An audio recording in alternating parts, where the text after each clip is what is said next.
Buenos días, jóvenes. Eh, Espero que se encuentren bien.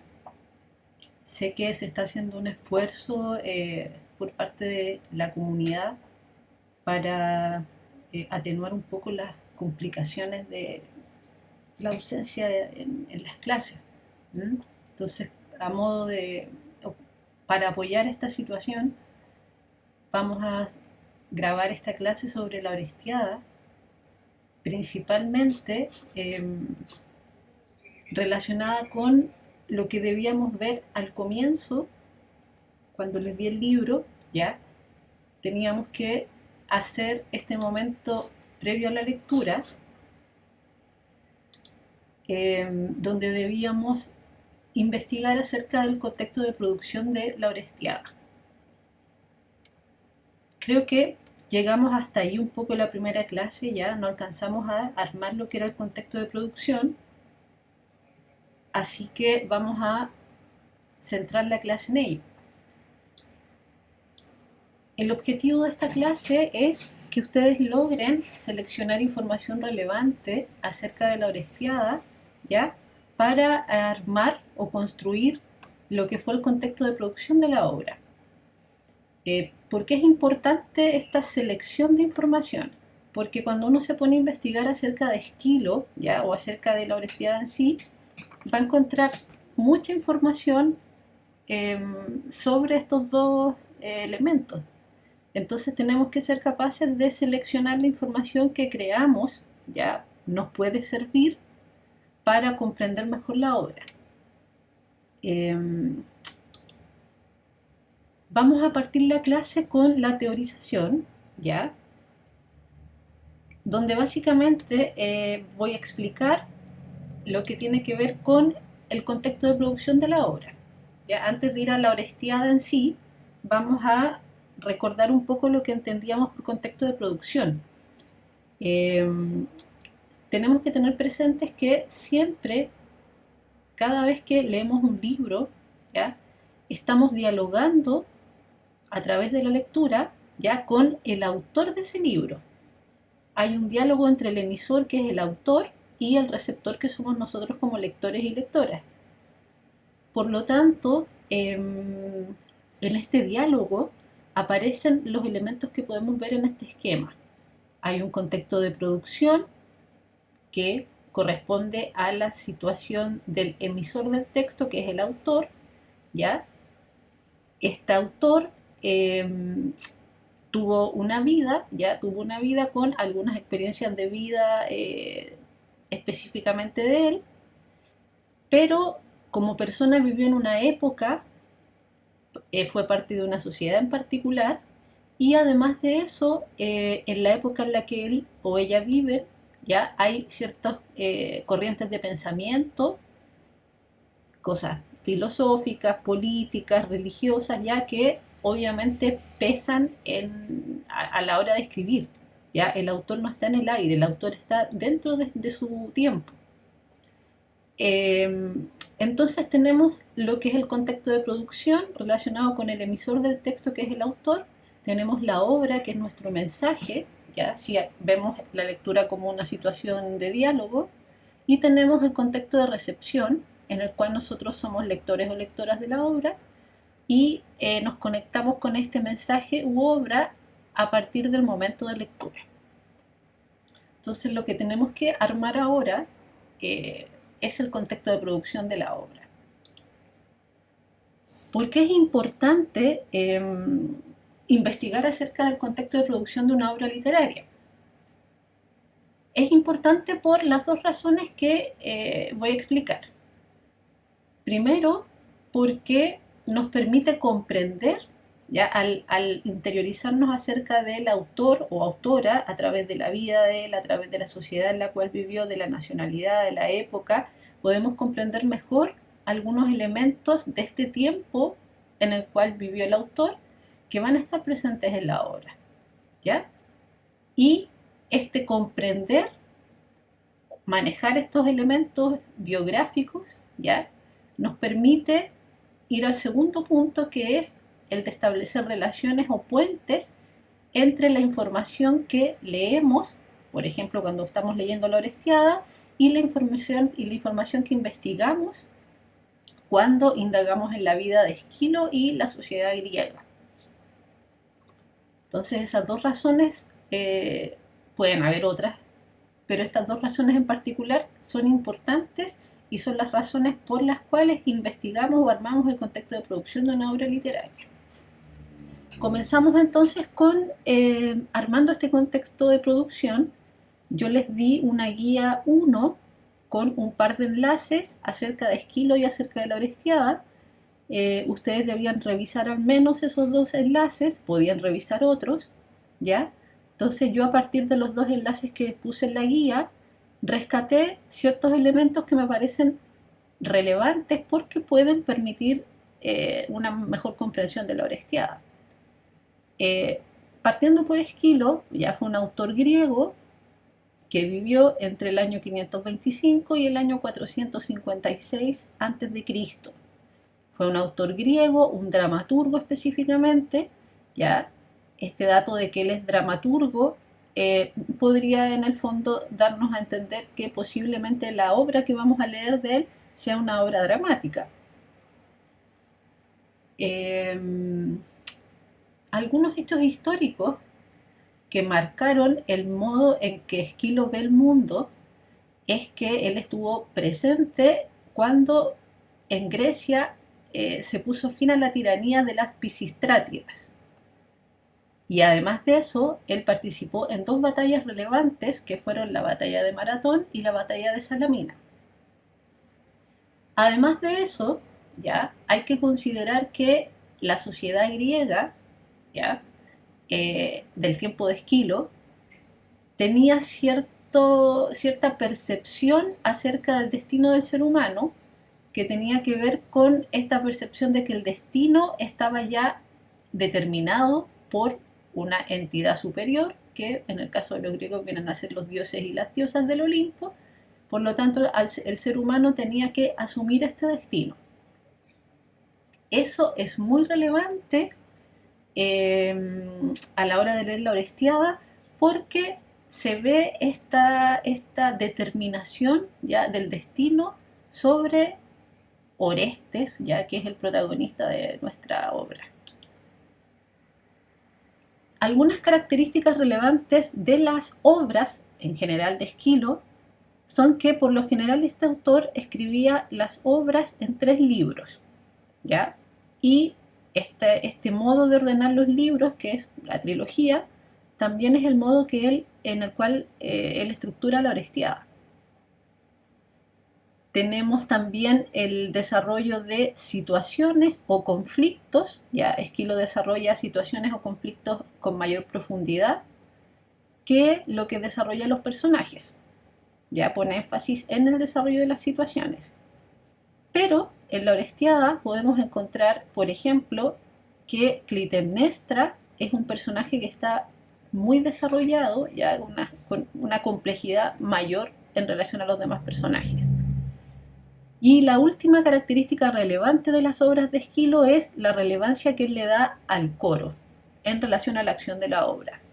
Por lo general nos vamos a encontrar en la Orestiada que el coro nos va entregando datos, ¿ya?, sobre las situaciones que están ocurriendo y algunas pistas sobre lo que podría ocurrir o sobre cómo podría actuar tal o cual personaje, ¿ya? El fondo, el camino que podría ir tomando la historia. Por eso es importante fijarse en las intervenciones que hace el coro en la obra. En relación a los personajes, ¿ya?, uno se encuentra con la complejidad en la Orestiada de leer diálogos, ¿ya?, con un lenguaje bastante complejo, ¿ya?, porque estos personajes dialogan, pero dialogan utilizando un lenguaje lírico. ¿Ya? Hay muchas figuras literarias, un lenguaje poético en los diálogos de los personajes de la Orestiada. Y eso lo hace un poquito más complicado de comprender. Esquilo pensaba que el personaje debía expresarse o hablar de manera coherente con el modo de ser, ¿ya? Por ejemplo, si el personaje es un personaje perteneciente a la clase alta, que es un rey como Agamenón, ya Agamenón debía expresarse como se expresaría un rey. Y por último, los temas que podemos encontrar en las obras de Esquilo básicamente tienen que ver con el sufrimiento del ser humano por este destino al cual tiene que entregarse, ¿ya? Y la política. Lo de la política es muy importante en la Orestiada, ¿ya? Ahí vamos a retomarlo más adelante en la clase. Sobre la Orestiada en sí, ya decíamos antes que por lo general Esquilo estructuraba sus obras en 3 libros. Ya la Orestiada es una tragedia, y esta tragedia está ordenada en 3 libros que tienen una estrecha relación entre sí. El primer libro es Agamenón, cuyo conflicto principal es la muerte de Agamenón. El segundo es Las Coéforas, que se centra en la venganza de Orestes. Y el último libro de la trilogía es Las Euménides, cuyo conflicto principal es el juicio al cual es sometido Orestes por parte del Areópago, ya que es una especie de tribunal que debe impartir justicia en Atenas. Ya este juicio de Orestes es importante por lo que hablábamos antes en relación a los temas presentes en la obra de Esquilo. ¿Por qué es importante? Porque en la época de Esquilo, Grecia era una nación que estaba transitando desde un sentido de justicia personal a uno en el cual la persona no hacía justicia por sí, por su propia mano, digamos, por sí sola, sino que un grupo de personas se encargaba de analizar el caso, la situación, y emitir un juicio, ¿ya? Que es básicamente como hoy en día resolvemos los conflictos legales, por ejemplo. ¿Ya? Nosotros en nuestra sociedad no tomamos, no hacemos justicia por mano propia, sino que hay un grupo de personas que evalúa la situación y emite un juicio. Entonces, esto es importante porque hubo un momento, ya por lo menos en Grecia, donde no había este tribunal, y en la Orestiada aparece este elemento. Ya, eso es muy relevante. Bueno, ustedes con estos 2 enlaces que yo les di debían revisarlos, podían revisar otros enlaces en relación a Esquilo, ya en relación a los griegos, en relación a la Orestiada, y debían responder algunos ejercicios presentes en la guía 1. Vamos a centrarnos en un ejercicio que creo que fue el que podía haber complicado más, y tiene que ver con el ejercicio en el cual ustedes debían investigar sobre las Euménides o Erinias, ¿ya? Eh, Debían responder qué eran, cómo eran percibidas por la sociedad griega y cuál era la función que tenían estas entidades, ¿ya? En la vida de los griegos de la época. ¿Por qué es importante este ejercicio? Porque finalmente, si bien el protagonista de la Orestiada es Orestes, el personaje de las Euménides no deja de tener cierto protagonismo, porque ellas simbolizan el modo de hacer justicia, ya más bien ligado con una especie de venganza. Entonces vamos a ver qué son, cómo eran vistas y cuál era la función de las Euménides. Primero, ¿qué son? ¿Ya? Las Euménides o Erinias son mujeres o son personificaciones femeninas de la venganza. ¿Ya? Eran mujeres que debían básicamente, acá vamos a la función, ya vamos a responder la 1 y la 3, eran entidades femeninas que debían vengarse persiguiendo a los seres humanos, ¿ya? Que habían cometido homicidio. Ya, estas personificaciones femeninas no eran seres humanos, pero tampoco eran dioses, ¿ya? Las Euménides estaban, se supone que existían antes que los dioses existiesen, ¿ya? Entonces no son personas y tampoco son dioses, son otro tipo de entidades. Y vamos a responder la parte 2 de la pregunta de cómo eran vistas. Como eran entidades previas o anteriores a los dioses, ya las erinias no respetaban el mandato de Zeus, ya no se sometían a las órdenes de Zeus. Y por esta razón, los dioses y las diosas sentían repulsión hacia estas entidades y sentían también temor, ya porque tenían, como no se sometían al poder de Zeus ni de los demás dioses, eh, eran impredecibles, pues no se sabía cómo podían actuar. Y eso, por una parte, como la veían los dioses y las diosas. Los seres humanos, por su parte, sentían un temor y huían de las Euménides. Por lo tanto, tenemos a estas erinias o Euménides en un lugar al margen de los seres humanos y de los dioses. Esta marginación que sufren las Euménides, ¿ya?, hace que finalmente en la resolución del conflicto de la Orestiada ellas acepten un pacto que les ofrece Atenea al final. ¿Ya? Si ellas no hubiesen estado en este lugar marginal, probablemente no hubiesen negociado con Atenea y hubiesen cumplido la función que tenían, que era vengarse de Orestes. Pero este lugar, al margen de los dioses y de los seres humanos, hace que ellas consideren la propuesta de Atenea, ¿ya?, y finalmente negocien.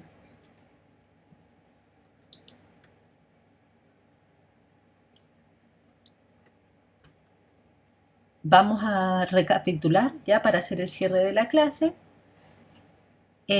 Revisamos en la clase primero cómo la obra literaria se da dentro de una situación de enunciación o una situación comunicativa donde hay un emisor, un mensaje y un receptor. ¿Ya? El emisor de la Orestiada vendría a ser Esquilo, que es el autor, y el mensaje vendría a ser la Orestiada, en esta situación comunicativa en la que leemos la obra, y nosotros como lectores y lectoras vendríamos a ser los receptores o receptoras de esta obra. En esta situación comunicativa, ya este autor o emisor del texto escribió la obra o la concibió dentro de un contexto particular de vida, ya que es lo que conocemos como el contexto de producción, el momento en que Esquilo vive, en que él escribe como miembro de una comunidad, como parte de una época determinada, ya con ciertos valores morales, con ciertas ideas sobre, no sé, ideas religiosas, ideas filosóficas, ya, que finalmente filtran eh, su modo de escribir y nos permiten comprender mejor algunos temas, algunas conductas de los personajes de la Orestiada. Y finalmente, ya al hacer o al considerar estos elementos extratextuales, podemos abordar la Orestiada de manera más, con algún tipo de información o colchón de información que nos permita comprender un poco más la obra al momento de leerla. Esto también, además de facilitarnos la lectura, probablemente nos va a permitir comprenderla mejor y establecer relaciones, ya, entre lo que investigamos sobre Esquilo y la Orestiada y lo que leímos finalmente en la Orestiada, que era nuestro objetivo, que ustedes fuesen capaces de seleccionar dentro de toda la información que revisamos acerca de la Orestiada y de Esquilo, que fuesen capaces de seleccionar algunos datos que nos permitiesen una mejor comprensión de la obra. En la guía 2, a partir de la revisión de estos datos, teníamos que armar una infografía con algunos elementos que se solicitaban en la rúbrica. Bueno, espero que estén bien. Las dudas en relación a la orestiada en sí, recuerden plantearlas a través de la comunidad virtual, ya a través del Facebook. Yo voy a estar pendiente de las dudas que ustedes presenten y agradecería, porque ustedes saben, de repente como comunidad tenemos que organizarnos, ¿ya? Yo en el fondo puedo responder ciertas dudas, pero probablemente algún compañero o alguna compañera también pueda responderlas, ¿ya? O pueda complementar lo que yo diga, o yo complementar lo que algún compañero vaya agregando. Entonces la idea es que utilicemos la plataforma virtual, eh, no solo preguntándome, sino que si algún compañero puede también participar respondiendo, ya o complementando, sería creo que sería mucho más productivo, ¿no? Porque finalmente es lo que pasa en una clase real. El profesor o la profesora explica algunas cosas, pero ustedes como estudiantes siempre complementan y enriquecen más la clase. Así que esa es la idea, ¿ya? Un saludo, espero las preguntas y espero que estén bien.